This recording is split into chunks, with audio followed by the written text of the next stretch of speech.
ছোট্ট একটা ওয়াকিয়া আপনাদের সামনে তুলে ধরছি। একটা মায়ের সন্তানের নাম, আমাদের এই বাংলাদেশের ঘটনা এটা, নোয়াখালীর একটা ঘটনা। বাবার নাম, সন্তানের নাম ছিল রাজু। এই রাজুটা ছিল অনেক অসহায়। ছোট্টর সময় বাবা দুনিয়া থেকে চলে গেছে। এমন সময় বাবা মারা যাওয়ার পরে মা অন্যের বাড়ি কাজ করে। অন্যের বাড়ি কাজ করার পর ওই সন্তানকে বড় বড় স্কুলে, ভালো ভালো স্কুলে লেখাপড়া করায়। এক সময় যখন ওই সন্তান বড় অফিসার হয়েছে, ঢাকায় চাকরি করে, এদিকে মার কোনো খবর লয় না, মার কাছেও কখনো আসে না। মা চিঠি পাঠায়, মার কখনো খবর নেয় না, কারণ সে বিবাহ করেছে ওই জায়গায়।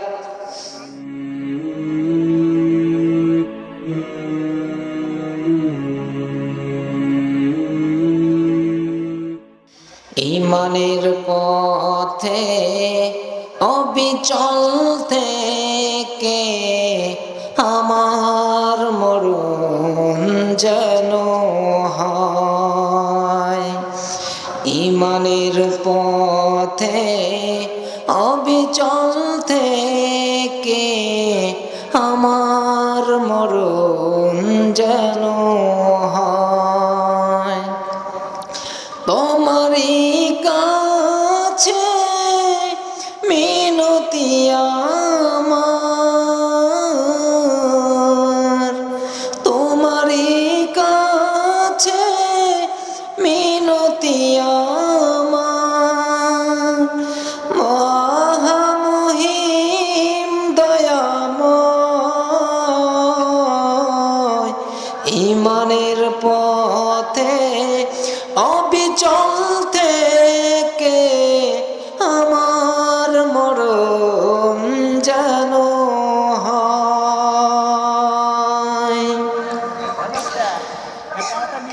তেলকুপি নতুন পাড়া মসজিদের উদ্যোগে আজকের মাহফিলের সম্মানিত সভাপতি সাহেব, দিগার ওলামায়ে কেরাম, আজিজ তালাবা, সামনে উপবিষ্ট আমার মুরব্বী একরাম, মুরব্বী বাবাজিরা, পর্দার আড়ালে পর্দার নিশিন আমার মা ও বোনেরা, সর্বপ্রথম ওই রব্বুল আলামিনের দরবারে অসংখ্য অগণিত শুকুর গুজার আদায় করি। সকলে বলি আলহামদুলিল্লাহ।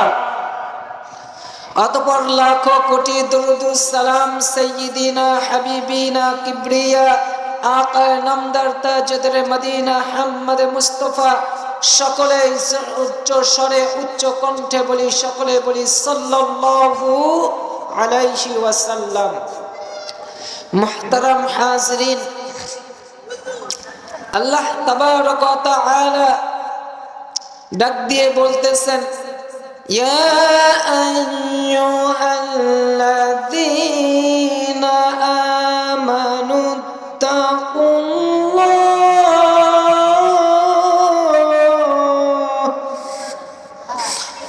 আল্লাহ তাআলা বলেন, হে আমার ঈমানদারেরা, হে ঈমানদারেরা। আল্লাহ তাআলা আসমান বানাইছে, আল্লাহ তাআলা বলে নাই আমার আসমান। আল্লাহ তাআলা জমিন বানাইছে, আল্লাহ তাআলা বলে নাই আমার জমিন। আল্লাহ তাআলা পশু পাখি গাছপালা লৌহ কলম সৃষ্টি করেছেন, কিন্তু আল্লাহ তাআলা কখনো বলে নাই আমার।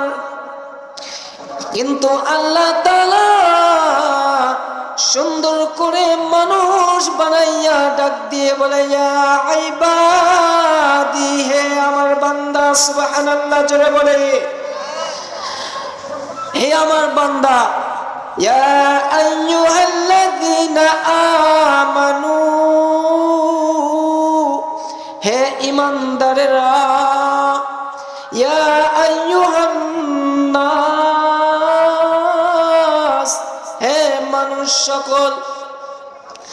আল্লাহ তাআলা ভালোবাসা মহব্বত কইরা কুদরতি ভাবে আল্লাহ তাআলা আসমান বানাইলো, এত সুন্দর করে বানাইলো।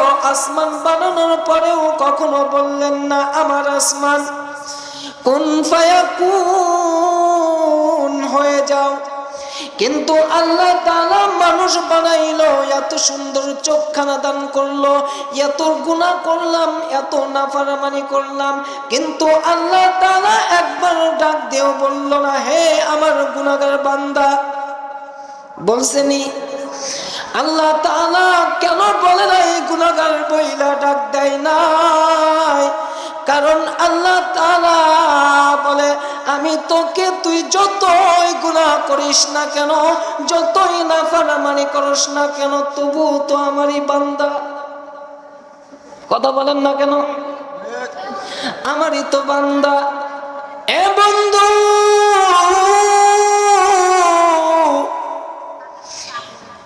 খুব লক্ষ্য করে কতগুলো খেয়াল করে শুনবেন।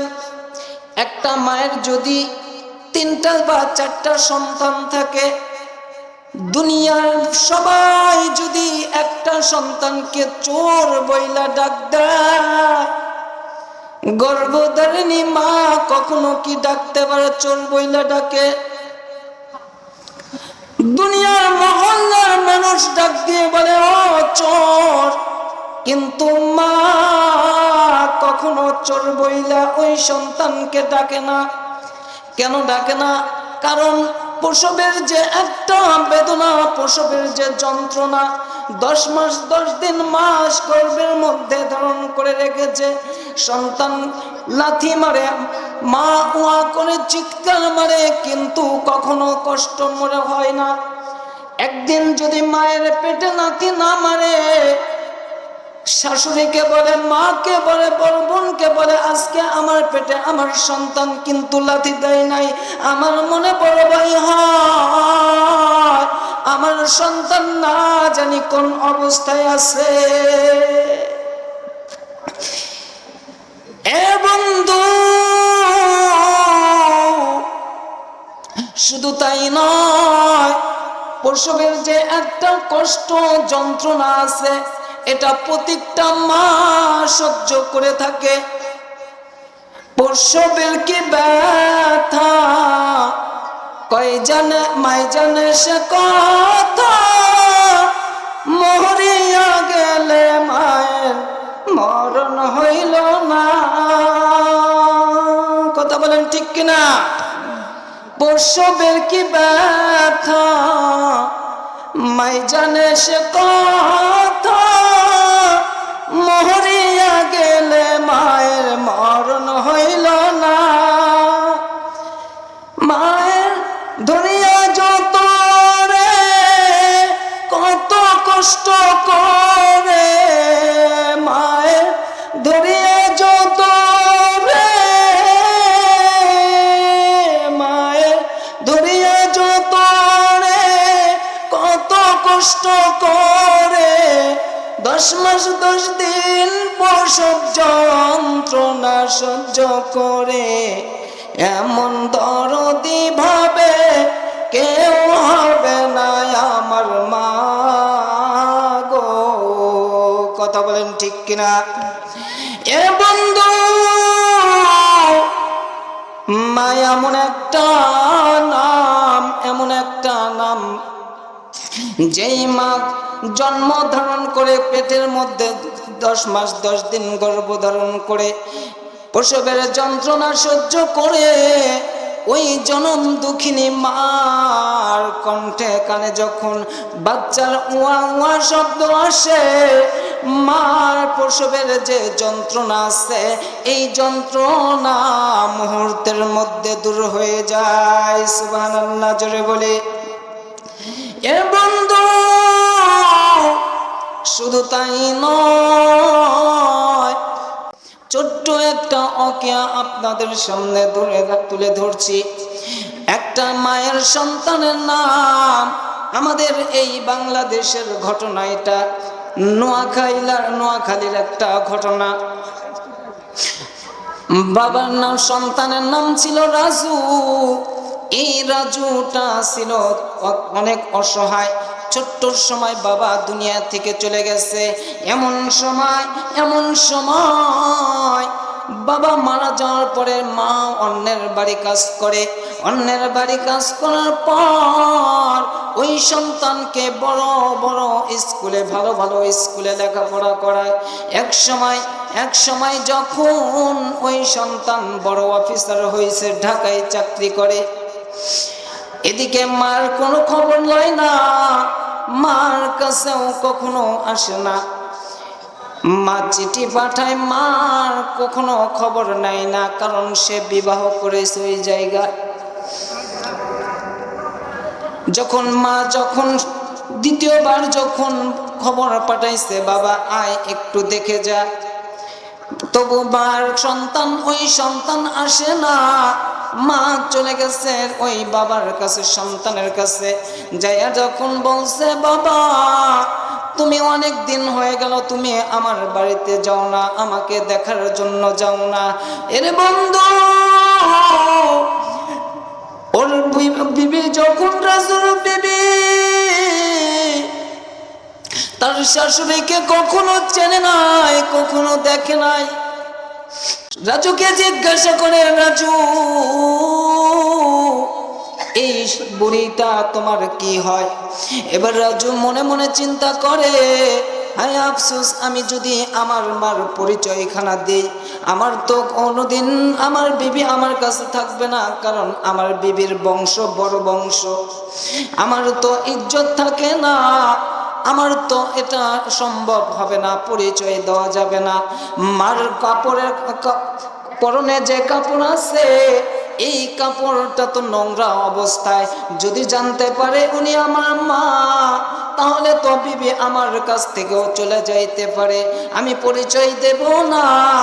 এইবার রাজু তার বিবিকে ডাক দিয়ে বলে, প্রাণের বিবি, ওনাকে তো আমি অনেক দিন ছোট্ট সময় ছিলাম, উনি আমাকে মানুষ করেছে, আমার বাবা মা মারা গেছে, উনি তো আমার বাড়ির কাজের মেয়ে ছিল, কাজের মহিলা ছিল।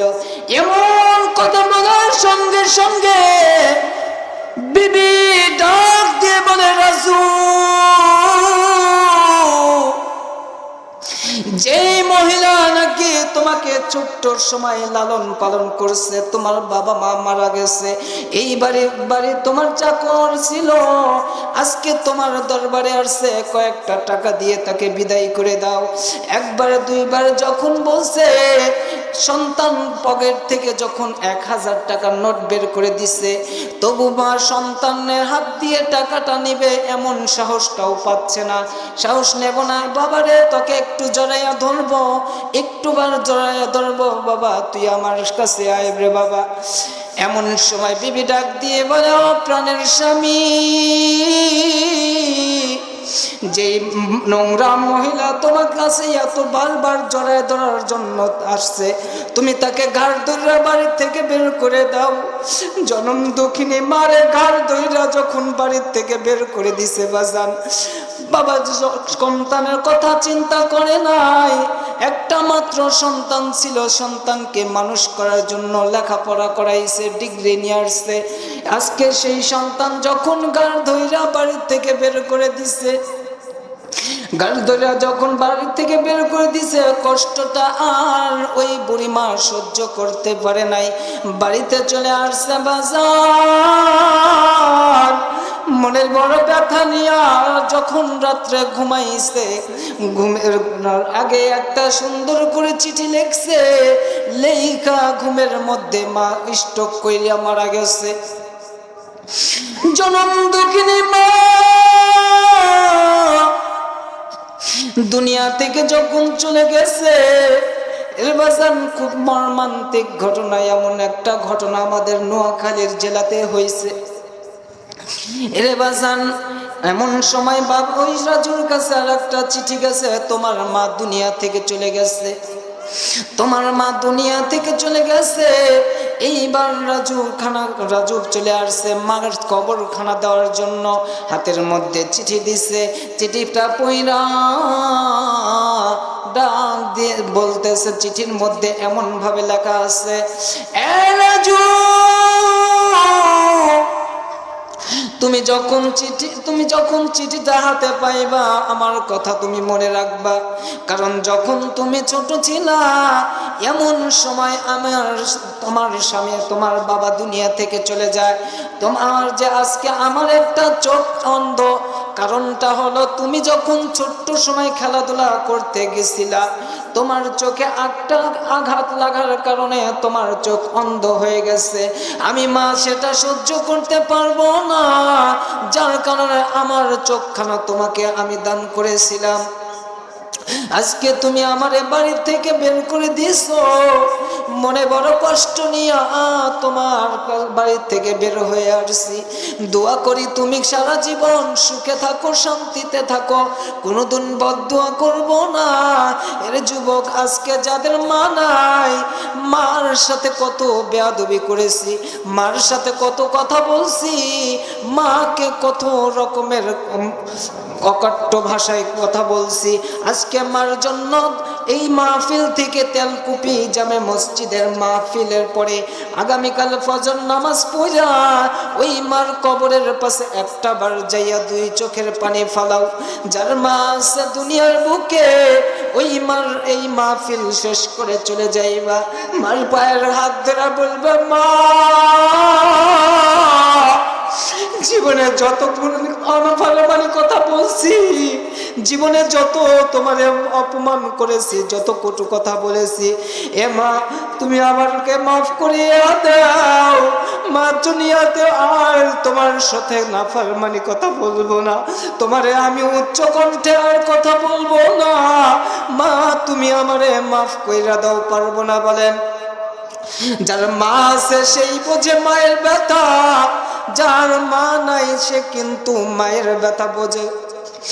মার কেমন দুনিয়াতে মা আছে, আজকে মার ব্যথা তুমি কদর বুঝলা না, দাঁত থাকতে দাঁতের মর্ম দিলা না। যখন তোমার দাঁত না থাকবে দাঁতের মর্ম ওই সময় বোঝা যায়, কথা বলেন ঠিক কিনা? এ বন্ধু, এই জন্মধারিণী মা পেটের মধ্যে ধারণ করেছে 10 লোকেরা যদি ওই সন্তানকে চোর বইলা ডাক দেয়, জনম দুঃখিনী মা কখনো চোর বইলা ডাকে না। তেমনি ভাবে আল্লাহ তাআলা মানুষকে বানাইছে এত সুন্দর কইরা। আমার আঙ্গুল আল্লাহ তাআলা মানুষ বানাইছে দুনিয়ার কোনো ইঞ্জিনিয়ারের কাছ থেকে নাই নিচ্ছে, দুনিয়ার কোনো বৈজ্ঞানিকের কাছ থেকেও গবেষণা নাই, বুদ্ধি নাই। আল্লাহ তাআলা এমন সুন্দর কইরা গঠন দিয়া আল্লাহ তাআলা আমাকে আপনার বানাইছে। আল্লাহ তাআলা মানুষকে 2টা চোখ দিয়েছে, কত সুন্দর দেখা যায়। রাস্তাঘাটে কত মানুষের একটা চোখ নাই, অনেকের 2টা চোখ নাই, অনেকের একটা পা নাই, অনেকেও আবার একটা হাতও নাই, একটা পাও নাই, আছে কি নাই? কিন্তু বাজান আমাকে আপনাকে এত সুন্দর গঠন করে বানাইছে। আল্লাহ তাআলা বলেন, ইয়া আইয়ুহাল্লাযীনা আমানুত্তাকুল্লাহ, হে ঈমানদাররা, হাক্কা তুকাতিহি ওয়া লা তামুতুন্না ইল্লা ওয়া আনতুম মুসলিমুন। ইত্তাকুল্লাহ, আমি আল্লাহকে ভয় করো। কেমন করে ভয় করো? যে কোনো দিন গুনাহ করে নাই, যদি গুনার কথা স্মরণ হয় গুনাহ করে না মনে করতে হবে ওর মধ্যে ভয় আছে, আল্লাহর ভয় আছে, কথা বলেন ঠিক কিনা? এ বন্ধু, সাইদ ইবনে আব্দুর রহমান মক্কা থেকে মদিনায় যখন হিজরত করছে, সাইলাবাতুল আনসারী এই 2 জনের ভাই কইরা রাখছে। ভাই করে রাখার পরে সাইলাবাতুল আনসারী সাইদ ইবনে আব্দুর রহমান যখন একই বাড়িতে যখন বসবাস করতেছিল, সাইদ ইবনে আব্দুর রহমানের স্ত্রী ছিল খুবই সুন্দর ছিল সাইলাবাতুল আনসারীর সাইদ ইবনে আব্দুর রহমানের বিবি। এক সময় সাইদ ইবনে আব্দুর রহমান আল্লাহর নবীর সাথে দয়াল নবীর সাথে যখন যুদ্ধের ময়দানে চলে গেছে, এমন সময় সাইলাবাতুল আনসারী ওই বিবির সাইদ ইবনে আব্দুর রহমানের বিবির হাতখানা চিপড়ে ধরছে। সাইদ ইবনে আব্দুর রহমানের স্ত্রী ডাক দিয়ে বলে, ও সাইলাবা, তোমার কি জানের ভয় হয় না রে সাইলাবা? তোমার কি আল্লাহ তাআলার ভয় হয় না? তোমার কি একটু জাহান্নামের ভয় হয় না? এমন কথা যখন বলছে, সাইলাবাতুল আনসারী হাতখানা ছাইরা দিয়া সঙ্গে সঙ্গে মদিনার এক পাহাড়ে চূড়ায় যাইয়া কান্না করা শুরু করেছে। কান্না করতে করতে এমন সময় সাইদ ইবনে আব্দুর রহমান বাড়ির দিকে রওনা করছে। বাড়িতে এসে ডাক দিয়ে বলতেছে, বিবি, আমার ভ্রাতৃত্ব ভাই, আমার ভাই সাইলাবাতুল আনসারী কোথায় গেছে? এইবার বিবি ডাক দিয়ে বলে, জানি না কই গেছে, তবে আমার সাথে এমন একটা ঘটনা ঘটাইছে। আপনি যখন যুদ্ধের ময়দানে চলে গেছে, এমন সময় সাইলাবাতুল আনসারী শয়তানের ওয়াসওয়াসায় সে এসে আমার হাতখানা ধরেছে। এ প্রাণের স্বামী, এ প্রাণের স্বামী, এরপরে কোথায় গেছে আমি বলতে পারবো না। এবার সাইদ ইবনে আব্দুর রহমান খুঁজতে খুঁজতে দেখে মদিনায় এক পাহাড়ের উপর বসে কান্না করতেছে। সাইলাবাতুল আনসারীকে ডাক দিয়ে বলতেছে, এরে সাইলাবা, এ সাইলাবা, বাড়িতে চলো। এরে বন্ধু,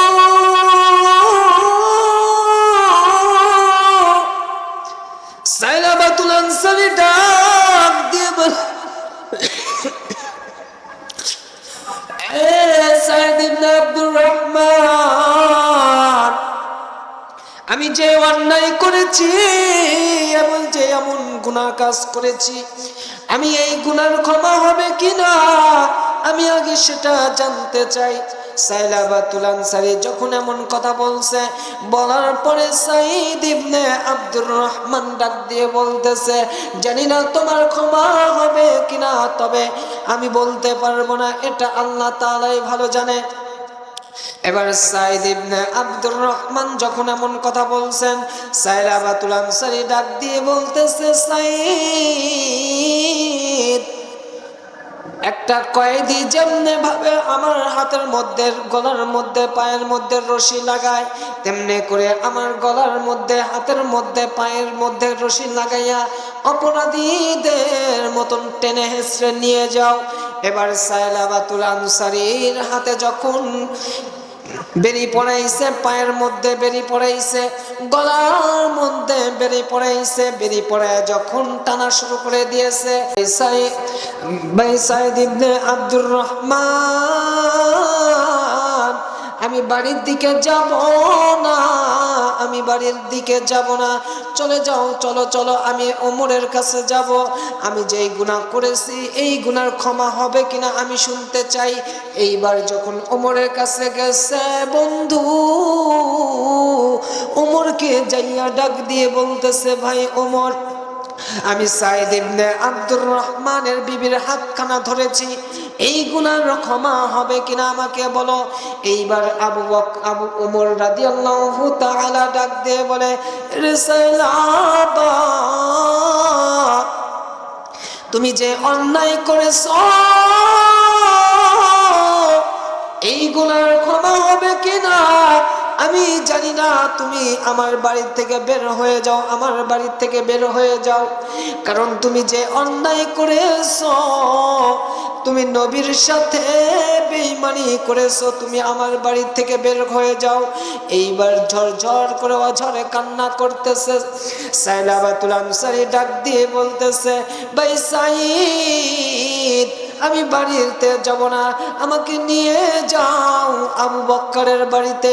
এইবার যখন আবু বকরের বাড়িতে গেছে, আবু বকরকে ডাক দিয়ে বলতেছে, ভাই আবু বকর, আমি এমন একটা গুনাহ করেছি এই এমন একটা গুনাহ করেছি, এই গুনার ক্ষমা হবে কিনা আমাকে একটু বলো, আমাকে একটু বলো। আবু বকর ডাক দিয়ে বলতেছে, ভাই সাইলাবা, এই গুনার ক্ষমা হবে কিনা আমি জানি না, তবে আমার বাড়ি থেকে তুমি বের হয়ে যাও। সাইলাবাতুল আনসারী ডাক দিয়ে বলতেছে, ভাই সাইদ, আমাকে ওমর বাড়ি থেকে বের করে দিয়েছে, আবু বকর বাড়ি থেকে বের করে দিয়েছে, আমি রাহমাতাল লিল আলামিনের দরবারে যাইব। নিশ্চয় আল্লাহর পয়গম্বর রাহমাতাল লিল আলামিন আমার এই গুনার ক্ষমা হবে কিনা সেটা বলে দিতে পারে। এইবার যখন সাইলাবাতুল আনসারী সাইদ ইবনে আব্দুর রহমান চলে গেছে আল্লাহর নবীর দরবারে, বিশ্ব নবীর দরবারে যায় ডাক দিয়ে বলতেছে, ওগো আল্লাহর পয়গম্বর, আমি এমন একটা গুনাহ করে ফেলেছি, এমন একটা গুনাহ করে ফেলেছি, এই গুনার ক্ষমা হবে কিনা।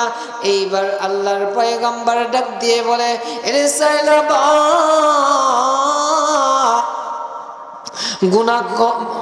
গুনাহ মাফ করা না করা আল্লাহ তাআলার ব্যাপার, গুনাহ মাফ করা না করা আল্লাহ তাআলার ব্যাপার। তুমি আমার সাথে এমন একটা বেঈমানি কাজ করলা কিভাবে? তোমার কি আল্লাহ তাআলার ভয় হইল না? ইত্তাকুল্লাহ, আল্লাহ তাআলার ভয় তোমার হইল না কেন? তোমার জাহান্নামের ভয় হইল না? তুমি আমার সাথে এমন নাফরমানি করলা কেন? ক্ষমা হবে কি না হবে আল্লাহ তাআলা ভালো জানে, তুমি আমার বাড়ি থেকে বের হয়ে যাও। সাইলাবাতুল আনসারীর একটা কন্যা সন্তান ছিল খানজালা। খানজালা ডাক দিয়ে বলতেছে, আব্বা, তোমার উপরে আল্লাহর নবীর নারাজ, আবু বকর নারাজ, ওমর নারাজ, যতক্ষণ পর্যন্ত এরা তোমার উপর রাজি খুশি না হবে ততক্ষণ পর্যন্ত আমি তোমার কন্যা তোমাকে বাবা বলে স্বীকার করব না। এরে বন্ধু,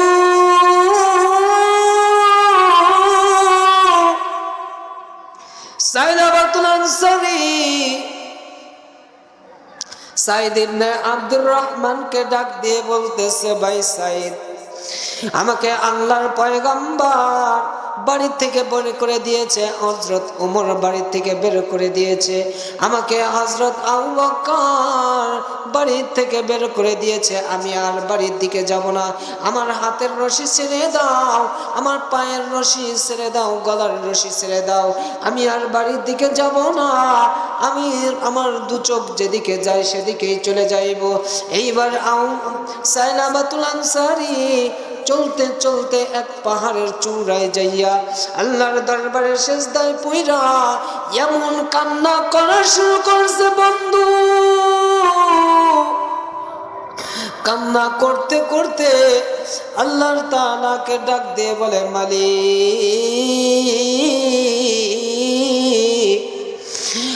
আবু বকরের বাড়িতে গেছি, আবু বকর বাড়ি থেকে বের করে দিয়েছে, ওমরের বাড়িতে গেছে, ওমরের বাড়ি থেকেও বের করে দিয়েছে, সর্বশেষ আল্লাহর পয়গম্বর রাহমাতাল লিল আলামিনের দরবারে গেছে। আল্লাহ তাআলা রাহমাতাল লিল আলামিন আমাকে বাড়ি থেকে বের করে দিয়েছে।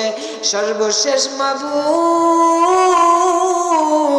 তোমার দরবারে সিজদায় পড়লাম, তুমি যদি আমাকে ফিরাইয়া দাও বলো আমি কার কাছে যাইব? এত কান্না করতেছে, এমন সময় আল্লাহ তাআলা জিবরাইলকে পাঠাইয়া দিছে। জিবরাইলকে পাঠাইয়া দিয়া বলে, এ জিবরাইল যাও, এই জিবরাইল যাও, আমার হাবিবের কাছে যাও, আমার হাবিবকে যাইয়া বলো যে সাইলাবাতুল আনসারীকে এত কষ্ট দিয়েছে, ওমর বাড়ি থেকে বের করে দিয়েছে, আবু বকর বাড়ি থেকে বের করে দিয়েছে, সেই সাইলাবাতুল আনসারী এত কান্না করতেছে, যার কান্নার কারণে আল্লাহ তাআলা আগে পরে সমস্ত গুনাহ মাফ করে দিছে। সুবহানাল্লাহ, সুবহানাল্লাহ ওয়ালহামদুলিল্লাহ লা ইলাহা ইল্লাল্লাহ। বলেন না, সুবহানাল্লাহ ওয়ালহামদুলিল্লাহ লা ইলাহা ইল্লাল্লাহ। তুমি বাঁচাও, তুমি মারো, অবিরত ক্ষমা করো। তুমি বাঁচাও, তুমি মারো, অবিরত ক্ষমা করো। ধরার যে জন তাকে ধরো, ধরার যে জন তাকে ধরো। তোমারি করি আল্লাহ, সুবহানাল্লাহ ওয়ালহামদুলিল্লাহ লা ইলাহা ইল্লাল্লাহ। নারে তাকবীর। তৃতীয় বক্তার আগমন তেলকুপির পক্ষ থেকে। নারে তাকবীর। সম্মানিত হাজরিন, আসলে সময় খুব অল্পর মধ্যে বয়ান কথা স্মরণ রাখবেন। ইত্তাকুল্লাহ, আল্লাহ তাআলাকে ভয় করতে হবে। আমার অন্তরে যদি গুনাহ, আমি নামাজ ছেড়ে দিয়েছি আর নামাজ ছাড়বো না, মনে করতে হবে আল্লাহ তাআলার অন্তরের মধ্যে আল্লাহ তাআলার ভয় আছে। আগে যত নাফরমানি করেছি আর নাফরমানি করব না। আপনি যত নাফরমানি করছেন, জীবনে যত মিথ্যা কথা বলেছি আর জীবনে মিথ্যা কথা বলবো না, এমন জজবা অন্তরের মধ্যে নিলে মনে করবেন ইত্তাকুল্লাহ, আল্লাহ তাআলার ভয় অন্তরে আছে। যার মধ্যে আল্লাহ তাআলার ভয় আছে তার কোনো ভয় দুনিয়াতেও নাই, আখিরাতেও নাই। আখিরি দাওয়ানা আনিল হামদুলিল্লাহি রাব্বিল আলামিন। আসসালামু আলাইকুম ওয়া রাহমাতুল্লাহি ওয়া বারাকাতুহু।